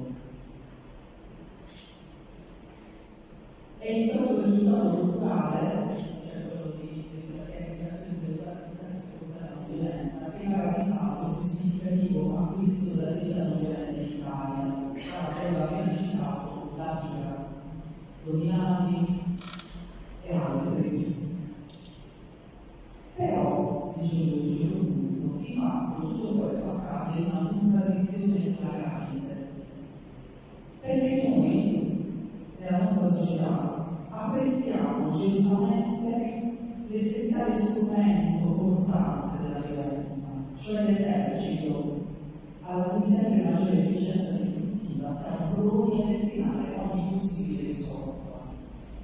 Allora, un elemento della scuola su cui si potrebbe lavorare nelle varie associazioni, cercando di utilizzare le relazioni con i docenti e con i dirigenti vicine, non far entrare l'esercito della scuola, perché è roba di tutti i giorni. Noi come Università di Bari siamo in unipace, cioè la rete università è la pace, però c'è l'ufficio della Marina, l'ufficio della Marina dentro l'università, cioè l'università della Marina ha un ufficio unico a Taranto. L'esercito, con tutte le sue varie forme, entra nelle scuole quotidianamente con il rivaldello dell'orientamento e guarda che mi dice illuminati, miei amici nella provincia, e ho detto vai entrare l'esercito, mi è stato risposto, ma io devo dare la possibilità a tutti, e dici su altre famiglie, ma le famiglie che non possono permettersi l'università devono ascoltare figli che sono ancora carte da cannone, cioè anche una visione orrenda che la scuola propone. Allora io in questa scuola dove l'esercito entra perché bisogna dare un'offerta di un futuro possibile ai ragazzini per l'altro futuro secondo dirigenti e docenti, io sono stata dalle ragazze e vedi che una mattina 5 seminari sulla violenza, mi sono ammazzata, dopo 25 minuti, cambiamo le classi, i ragazzi attentissimi, che i ragazzi hanno chiamato me, la scuola chiama l'esercito. Allora, ragazzi, dici sono stato un seminario, un cinefono con Rosaferro, con Fancarta, che proiettava il giorno un film su un'attività iraniana. Bellissimo, questi fuori dalla porta dell'auditorium c'era ancora il manifesto della reazione dell'anno precedente, non era mai stato rimosso. Allora, vogliamo fare qualcosa dopo che è successo dal basso? Possiamo fare aggressioni nelle scuole dentro l'esercito, perché magari una scelta di orientamento professionale la si può posticipare dopo la scuola, soprattutto se noi vediamo palestinare, i fitness, i corsi di inglese, i corsi di difesa personale, non solo alle superiori, fanno le medie, fanno i giochi di animazione alle elementari, fanno anche le cose con la scuola dell'infanzia. Non capire la scuola dell'infanzia che c'entra, fa entrare l'esercito, fa giocare con le dinamiche. Questa è una storia del fatto semplice, nel senso che è un fatto semplice per il risultato, però è una cosa pratica. Basta dare sul sito dell'osservatorio, l'osservatorio di interazione della scuola e dell'università, che quotidianamente ci sono segnalazioni di cose più svariate fatte per evitare i luoghi della formazione. Per me è intollerabile. Non è così come intollerabile che è stato tollerabile all'epoca quando io facevo la scuola elementare, che era le stesse culturali che si insegna all'esercito, lo sappiamo, dal giorno prima camminassero nei corridoi persone armate di bambini ancora a scuola e non mandano niente a scuola del giorno. Allora l'esercito entra, proprio i bambini sono fuori, non è il possesso dei seggi culturali del giorno prima, circolando con le riferimenti, le armi, perché si è educati così, normalizzando presenze come se fosse normale, naturale, che tra le tante cose che puoi fare, puoi anche fare questo. È una cosa che ci sta bene, non c'è mai con cittadinanza, ma mi sta bene, forse non solo così per fare. Perché nella scuola si faccia quello che la Costituzione vuole che si faccia nella scuola antifascista. La Costituzione antifascista e la scuola è la fine della Costituzione antifascista.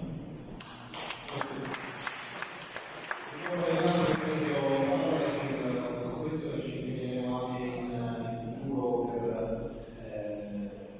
per impedire questo evitare dei luoghi di discussione. Siamo in chiusura, ma ho preso la parola di Paolo Valeriani, quindi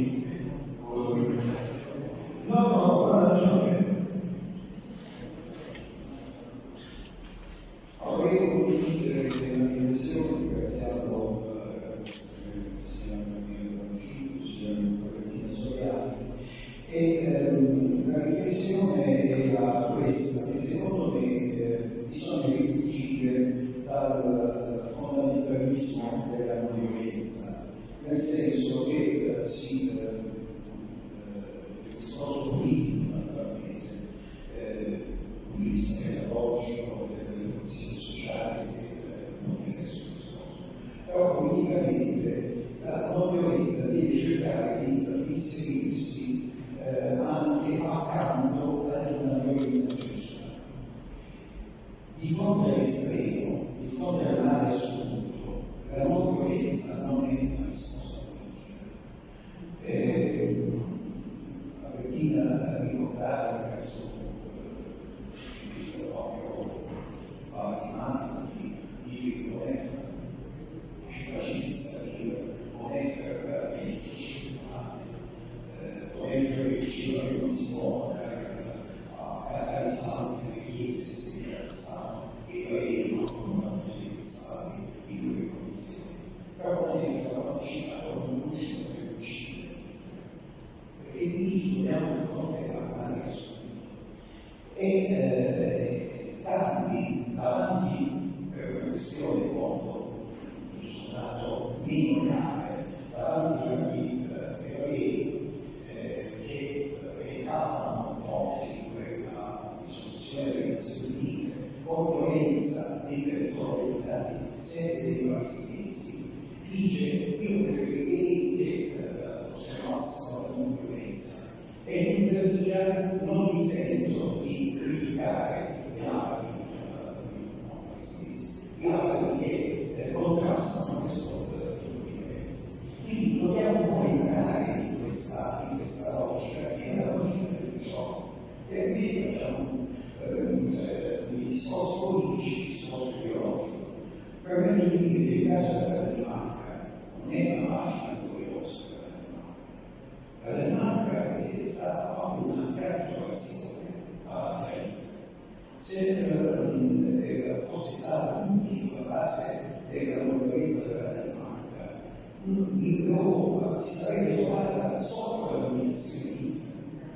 La realtà è che quel redditoso e quella popolazione che ha accettato di sottomettersi all'uno sono stati liberati dagli americani, così come l'Europa è stata liberata a quei 3.700.000 persone dell'Unione Sovietica che hanno battuto l'autorità e sono morti davanti a Hitler. Questa è la verità. Se fossimo stati a della Danimarca, la storia dell'Europa sarebbe stata assolutamente diversa. Allora, che sai più di me che l'antico grande Danimarca, questa pagina è soggetta politicamente e storicamente ad una nostra visione, non è affatto una pagina pacifica nel senso dell'inizio su questa sorta di strada del pacifico in senso positivo. Voglio dire che in realtà la non violenza può stare insieme alla violenza, la violenza giusta, la violenza della legittima difesa, e questo è l'insegnamento della resistenza, perché la resistenza nostra è stata fatta, perché è stata una resistenza non violenta che ha affiancato, non soltanto quelle delle staffette, delle donne che non usavano le armi, però erano un supporto fondamentale per chi invece usava le armi, non soltanto per quelli che facevano i geni che stanno nella rituale, adesso la legge dello Stato, però salutare resistente non l'avevo mai intracciato un vicino da legge, ma pensavo anche alla resistenza delle donne. C'è un libro qualche anno fa della persona origine, non mi ricordo, che ha messo in evidenza questa resistenza non violenta delle donne che vedevano rivolgarsi ai loro paesi, impararsi dai tedeschi e cercavano di resistere offrendo un pasto, offrendo una sigaretta, cercando di collaborare con queste persone e quindi smontandole nel loro odio, perché li facevano capire che non era questa l'umanità, che cosa stavano a fare questi giorni. E questa resistenza è stata molto importante perché dei troppi che venivano lasciati dal punto di vista militare per aggredire, per invadere, per occupare, a un certo punto retrocedevano nella loro aggressione e perché capivano che quelle persone che loro andavano a venire delle risultati. Mi pare che questo sia un grande esempio di resistenza non violenta che si accade a quella armata. Anche i nostri caravane, i nostri caravane sono andati in Ucraina. L'Ucraina è una delle difesa, però si creavano le opere per persone che soffrono, che fino a poco prima stavano insieme, erano insieme nello stesso paese. I caravane sono partiti dall'Italia per dare hanno per lo scopo anche un'opera di umanizzazione, di umanizzazione per queste persone che ormai erano diventate pur vivendo nello stesso paese. Io credo che anche questo sia stata in quella vicenda dell'Ucraina, quello che abbiamo visto è successo, sia stata però una non violenza che si è affiancata alla giusta difesa in ambiti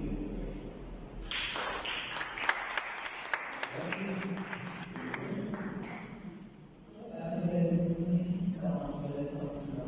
Nell'ambito della conferenza parliamo di utilizzo della minore violenza possibile, nel senso che non sarebbe possibile usare la mente della non violenza, è un critero da raggiungere, per cui è comprensibile, tutto sempre non mescolato, non si può cadere proprio bene, certo la domanda è educativa, quindi in quale direzione ci dobbiamo muovere, perché se noi diamo questo fatto che la violenza sia un complemento, continueremo ad alimentare anche la violenza.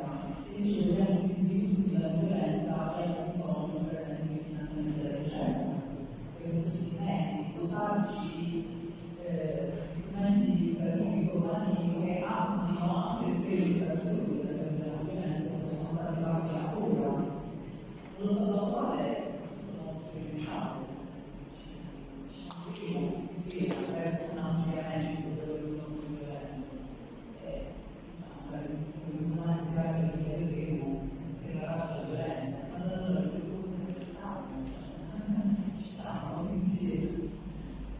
Va bene, molte grazie. Io a Nicola vi ricordarci il prossimo appuntamento. Il prossimo appuntamento è l'11 marzo, il titolo è La pace è un patto, la missione dei obiettivi, il ruolo delle democrazie e la funzione delle Nazioni Unite. Preparano Nino Sandro, la segreteria senatore Campi, Ugo Milani, giurista dell'Università di Bari, introduce lo storico dell'Università di Bari, Antonio Bonavista. D'accordo, molte grazie. Io ringrazio naturalmente Albertina Soliani, Gabriella Franciglia e vi ricordo che è possibile rinnovare la lettera per il 2025 all'AMPI. Buonasera, ci vediamo per il prossimo